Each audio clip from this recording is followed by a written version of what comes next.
Hello everyone, dear students. आज का हमारा टॉपिक है torque on a dipole in uniform electric field. Uniform electric field आपके पास given है। यूनिफॉर्म इलेक्ट्रिक फील्ड का मतलब ये है कि जो फील्ड लाइंस हैं ये एक दूसरे के पैरेलल हैं और इक्वी डिस्टेंस पर हैं, तो इस फील्ड को हम क्या बोलेंगे? यूनिफॉर्म बोलेंगे। इस यूनिफॉर्म इलेक्ट्रिक फील्ड में हमने एक डाइपोल रख दिया। डाइपोल क्या होता है? जिसमें इक्वल एंड ओपोजिट जो चार्जेज हैं वो एक सर्टेन डिस्टेंस से सेपरेटेड होते हैं, तो उसे डाइपोल बोलते हैं। डाइपोल रखा यूनिफॉर्म इलेक्ट्रिक फील्ड में, हमने डाइपोल को एक एंगल पर रख दिया और उस एंगल को लिख दिया हमने थीटा से। थीटा एंगल पर डाइपोल को रख दिया। अब ये जो डाइपोल है इसके ऊपर एक टॉर्क एक्ट करेगा, वो टॉर्क हमें फाइंड आउट करना है। इसी टॉपिक का यही नाम है कि टॉर्क कितना लगेगा डाइपोल के ऊपर।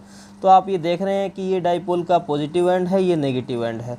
हमें पता है कि जो इलेक्ट्रिक फील्ड लाइनें हैं वो पॉजिटिव से निकलती हैं और नेगेटिव पर एंड होती हैं। तो ये पॉजिटिव चार्ज प्लेट हुई। इस प्रकार हम मान सकते हैं कि इधर पॉजिटिव चार्ज मिलेगा, ये इलेक्ट्रिक फील्ड लाइनें इस प्रकार आई हैं, और इधर क्या मिलेगा? Negative charge. कि इलेक्ट्रिक फील्ड लाइनें पॉजिटिव से नेगेटिव की तरफ जाती हैं। ठीक है, तो ये पॉजिटिव चार्ज है, ये क्या करेगा? इस पॉजिटिव को रिपेल करेगा और नेगेटिव इसको अट्रैक्ट करेगा। तो डाइपोल के ऊपर फोर्स लगेगा, इस डायरेक्शन में फोर्स लगेगा। जो डायरेक्शन इलेक्ट्रिक फील्ड है उसी डायरेक्शन के अलोंग फोर्स लगेगा पॉजिटिव एंड पर। और जो डाइपोल का जो नेगेटिव एंड है ये इलेक्ट्रिक फील्ड लाइन के एंटी पैरेलल में फोर्स लगेगा। नेगेटिव चार्ज पॉजिटिव की तरफ अट्रैक्ट होगा, ये पॉजिटिव चार्ज है ना, इसकी तरफ अट्रैक्ट होगा तो फोर्स लगेगा इसके ऊपर इस तरफ, और इसके ऊपर फोर्स लगेगा इस तरफ। तो ये बात आपको याद रखनी है कि कोई भी जो डाइपोल है उसको इलेक्ट्रिक फील्ड में रखते हैं तो उसके पॉजिटिव एंड पर फोर्स लगता है इलेक्ट्रिक फील्ड लाइन के अलोंग ही लगता है। जो डायरेक्शन इलेक्ट्रिक फील्ड की होती है वही डायरेक्शन पॉजिटिव एंड पर डाइपोल के ऊपर फोर्स की होगी, और दूसरी तरफ जो नेगेटिव एंड है इसके ऊपर लगने वाला फोर्स क्या होगा? ऑपोजिट होगा। डायरेक्शन जो इलेक्ट्रिक फील्ड की डायरेक्शन है उससे ऑपोजिट होगा। ठीक है, तो ये कुछ बातें आपको याद रखनी है इसके अंदर। अब यहाँ पर आप देख रहे हैं कि दोनों एंड पर फोर्स लग रहा है, पॉजिटिव एंड पर भी और नेगेटिव एंड पर भी। और ये जो फोर्स लग रहा है ये क्या है? इक्वल है, लेकिन डायरेक्शन क्या है? इसकी ऑपोजिट है। तो नेट फोर्स होगा डाइपोल के ऊपर वो क्या आ जाएगा? 0 आ जाएगा, क्योंकि डायरेक्शन क्या है? ओपोजिट है। मैग्नीट्यूड तो सेम है लेकिन डायरेक्शन ओपोजिट है, तो नेट फोर्स क्या आ जाएगा आपके पास? 0 आ जाएगा। तो ये जो फोर्स है ये एक साथ लगेगा डाइपोल के ऊपर। इसको हम बोल सकते हैं कपल की फॉर्म में लग रहा है ये, क्योंकि दो फोर्स लग रहे हैं ना डाइपोल के ऊपर, दोनों एंड के ऊपर एक फोर्स लग रहा है, तो इसे हम कपल बोल सकते हैं। क्लियर है आपको? तो कपल और फोर्सेस को ही क्या बोलते हैं? टॉर्क बोलते हैं। जैसे हम लीनियर मोशन में कोई भी किसी ऑब्जेक्ट के ऊपर एक्ट करते हैं तो उसे फोर्स बोलते हैं हम, लेकिन रोटेशनल मोशन में जो फोर्स है उसे ही हम क्या बोलते हैं? मोमेंट ऑफ फोर्स बोलते हैं, या फिर मोमेंट ऑफ कपल बोलते हैं, और उसको हमने नया नाम क्या दे दिया? टॉर्क दे दिया। तो बात समझ में आई? टॉर्क क्या होता है? टॉर्क प्लस में आपने पढ़ा भी होगा कि जो रोटेशनल मोशन है उसके अंदर जो फोर्स लगता है उसी को जनरली हम टॉर्क के की लैंग्वेज में हम डिफाइन कर सकते हैं, या फिर हम इसको टॉर्क को ऐसे ही बोल सकते हैं, इसको टो से रिप्रेजेंट करते हैं। ठीक है, टाउ से। और इसकी डेफिनेशन क्या है? Moment of couple. ये कपल की फॉर्म में लग रहा है ना फोर्स, तो इसको मोमेंट ऑफ कपल या फिर मोमेंट ऑफ फोर्स आप इसको बोल सकते हैं टॉर्क को। और इसका मैथमेटिकल फॉर्म क्या होगी? फोर्स इंटू में परपेंडिकुलर डिस्टेंस। कोई भी फोर्स है इसका एक मैग्नीट्यूड लेना है, फोर्स और परपेंडिकुलर डिस्टेंस। दोनों फोर्सेस के बीच की परपेंडिकुलर डिस्टेंस क्या हुई? दोनों फोर्सेस के बीच की परपेंडिकुलर डिस्टेंस यही होगी। ये डाइपोल मोमेंट था ना, ए बी से इसको हमने इंडिकेट कर दिया। तो यहाँ पर इनकी परपेंडिकुलर डिस्टेंस को इस प्रकार हमने एक ट्रायंगल बना दिया, तो परपेंडिकुलर डिस्टेंस क्या हो जाएगी? AC हो जाएगी। दोनों फोर्सेज के बीच में ये परपेंडिकुलर डिस्टेंस है। क्लियर है? तो टॉर्क क्या आ जाएगा आपके पास? फोर्स इंटू में परपेंडिकुलर डिस्टेंस AC आ जाएगा। अब हमें पता है इलेक्ट्रिक फील्ड क्या होता है? फोर्स पर यूनिट चार्ज होता है। ठीक है, अब बाई क्यू होता है ना, तो यहाँ से फोर्स क्या आ जाएगा? Q इंटू में E आ जाएगा। ठीक है ना, ये Q इधर चला जाएगा, ये फोर्स की वैल्यू आ गई, तो फोर्स की वैल्यू यहाँ रख दें Q इंटू E, और क्रॉस में क्या आ जाएगा? परपेंडिकुलर डिस्टेंस AC आ जाएगा। तो हमें अब ये AC की वैल्यू फाइंड आउट करनी है, यहाँ पर पुट कर देनी है, तो आपके पास किसका एक्सप्रेशन आ जाएगा? टॉर्क का आ जाएगा। ये कुछ बातें क्लियर हैं क्या? ठीक है, टॉर्क की वैल्यू फाइंड आउट करने के लिए आपको AC की वैल्यू निकालनी है। तो AC की वैल्यू कैसे निकालेंगे? इस ट्रायंगल से निकालेंगे। ट्रायंगल कैसा है? राइट एंगल ट्रायंगल है। ये टॉर्क किस एंगल पर है? डाइपोल किस एंगल पर है? डाइपोल थीटा एंगल पर है इलेक्ट्रिक फील्ड में। ये एंगल थीटा है तो ये भी क्या होगा? यहाँ पर थीटा होगा। अब हमें पता है ट्रायंगल ABC से साइन थीटा किसके बराबर होता है? साइन थीटा हमें पता है किसके बराबर होता है? Perpendicular by hypotenuse. Perpendicular theta के सामने वाली जो साइड है उसे परपेंडिकुलर बोलते हैं, और जो 90 डिग्री के सामने वाली जो साइड है उसे हाइपोटेनस बोलते हैं। तो क्या आ जाएगा sine theta perpendicular by hypotenuse AC by AB आ जाएगा। क्लियर है? ठीक है, तो यहाँ से हमें AC की वैल्यू चाहिए थी, तो AC की वैल्यू AB को हम इधर भेज देंगे, तो AC किसके बराबर आ जाएगा आपके पास AB साइन थीटा। क्लियर है? ठीक है, अब हमें पता है ये जो डाइपोल लिया था हमने डायग्राम के अंदर, इस डाइपोल की लेंथ कितनी ले सेंटर से L इधर है, L इधर है, यानी टोटल लेंथ कितनी लेते हैं हम 2L लेते हैं। तो डाइपोल की लेंथ जो AB की वैल्यू क्या हो जाएगी आपके पास 2L हो जाएगी। तो यहाँ पर AB की वैल्यू आपने क्या पुट कर देनी है 2L पुट कर देनी है, तो AC की वैल्यू क्या आ जाएगी 2L साइन थीटा। तो ये आपके पास इक्वेशन सेकंड आ गई। इक्वेशन फर्स्ट क्या थी टॉर्क QE क्रॉस में AC, और AC की वैल्यू क्या आ गई आपके पास 2L साइन थीटा। इस इक्वेशन 2 को यहाँ 1 में पुट कर दोगे आप।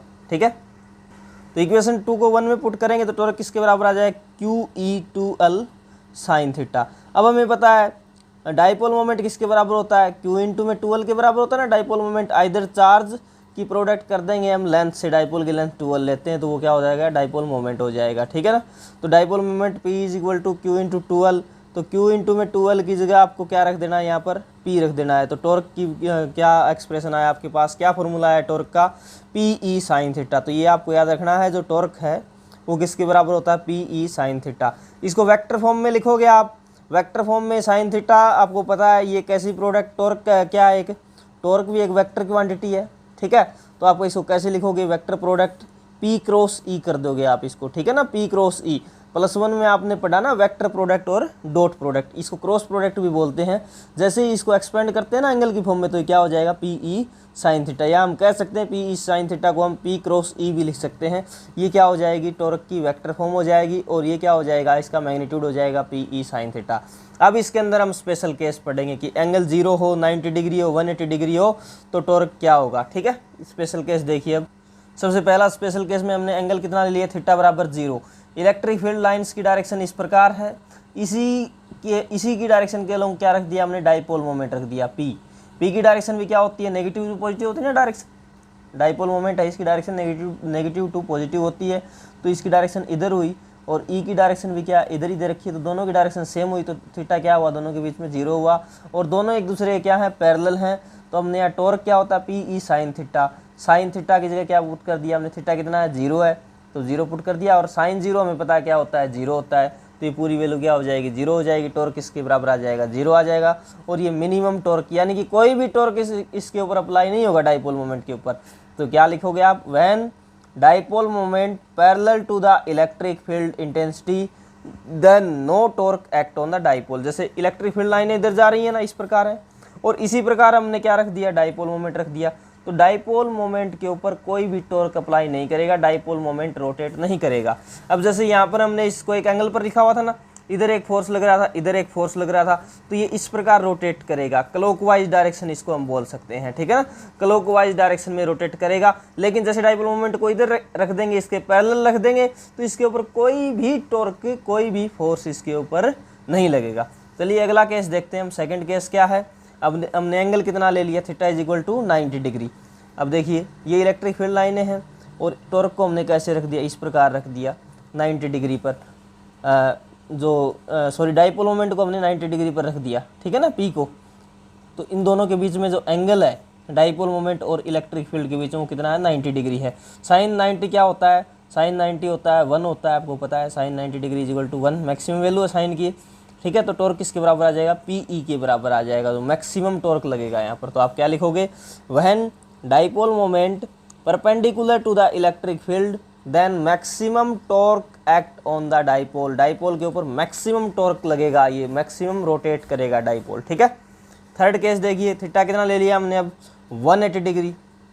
ये आपने इलेक्ट्रिक फील्ड लाइनें रिप्रेजेंट कर दी, और ये आपने डाइपोल रिप्रेजेंट कर दिए। यहाँ पर डाइपोल का नेगेटिव साइन इधर लेंगे और पॉजिटिव इधर लेंगे। डाइपोल की डायरेक्शन क्या होती है नेगेटिव टू पॉजिटिव इधर हो जाएगी, और इलेक्ट्रिक फील्ड की डायरेक्शन इधर हो जाएगी, एक दूसरे से अपोजिट है। दोनों के बीच में एंगल कितना होगा 180 डिग्री होगा, और साइन 180 हमें पता है क्या होता है 0 होता है, तो ये पूरी क्या हो जाएगी एक्सप्रेशन टर्म क्या हो जाएगी 0 हो जाएगी। टॉर्क किसके बराबर आ जाएगा 0 के बराबर आ जाएगा। तो आप क्या लिखोगे when dipole moment P is anti parallel to E no torque act on the dipole, तो डाइपोल के ऊपर कोई भी टॉर्क नहीं लगेगा।